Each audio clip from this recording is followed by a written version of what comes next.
If you earn $400,000, you should be financially free. You should be able to retire early and leave behind the corporate grind. But you'd be extremely surprised how many high earners work well into their 70s, chained to high-stress jobs, instead of out playing golf or spending time with their loved ones and their families. In this video today, I'm going to tell you the big mistakes that high earners make and how to fix them, so that you too can turn your big salary into a comfortable retirement. And to do that, I'm going to tell you the story of Michael, a 45-year-old consultant from the UK who lives in Dubai with his wife and 2 kids. Even though he earns over $400,000 a year, his current spending totals $427,600, which, as you can see, is a recipe for disaster, because Financial Life Management 101 is to spend less than you earn. Now, he's not a spendaholic or an alcoholic. He has just fallen into a classic lifestyle creep trap. So let's run the numbers and see what we can do to get Michael back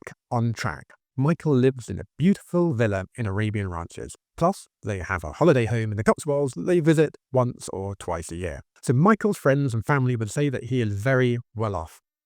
But if we run the numbers, we can see that having a second home isn't quite as lovely as it might seem. The mortgage on the Cotswolds home is around $70,000 per year, and realistically, Michael just doesn't need 2 properties in his life. That house in the Cotswolds is gathering dust for most of the year, so he could either sell up and rent somewhere in the UK when they go back, or he could put the house on Airbnb and make some extra cash, because right now it's just a money pit.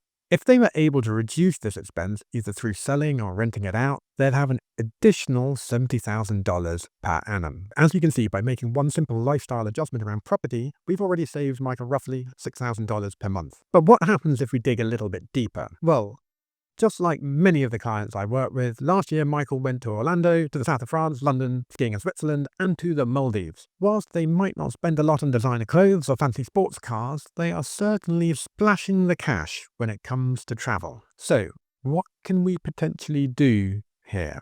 They're roughly spending $80,000 per year on holidays, which is around $16,000 per holiday.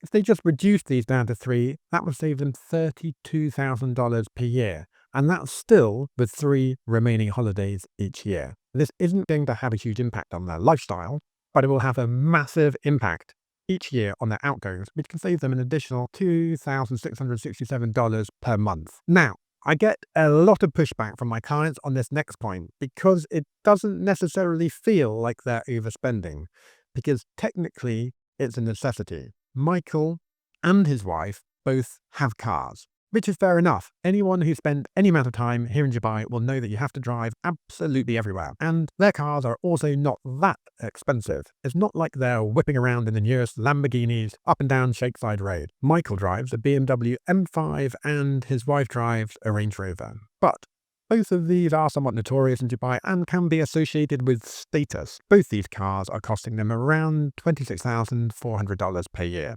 If even one of them just cut back to a more modest car like a Honda or a Toyota, they'd save $6,400 per year just from changing one of their cars to something slightly more frugal. However, the really big mistake that Michael's making is that he's not thinking about where he's spending his income overall. What portion of it is he allocating to wants, needs, and investing? He's not got the end goal in mind. And in order to avoid this happening, I'd suggest using a simple rule, the 50-30-20 rule. This says that 50% of your income should go on needs like mortgage, food, and bills.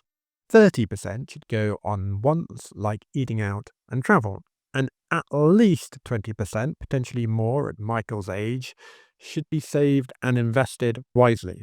And this area is where Michael is really falling behind at the moment. By not saving anything, he can't make his money properly work for him and his future. And although this loss might not feel tangible now, the results are really devastating when you forecast it over 10 or 20 years, as I'll show you in a second. As we know, he earns $400,000 a year, and he used to spend a whopping $427,000 a year. However, if he cuts back in the areas discussed, he'd very quickly save $108,000 per year and be left with $80,000 in excess. And this is the powerful bit. If Michael takes these savings and invests them wisely in a globally diverse portfolio of the world's great companies, his money would start paying him back roughly 10% every year, with history being our guide. meaning that with just a few small lifestyle tweaks, Michael could build up a retirement pot of $1.8 million in 20 years. Or if he worked until 65, he could have a retirement pot of $2.4 million, which means that rather than just working until he's dead, he could be out there on a golf course, retired at 60 and having the time of his life. But in order to do this, it's crucial that Michael invests his money at the right place at the right time. But when exactly is that? Well, I'll be making a video about that very soon, so make sure you subscribe to this channel and click the notification bell.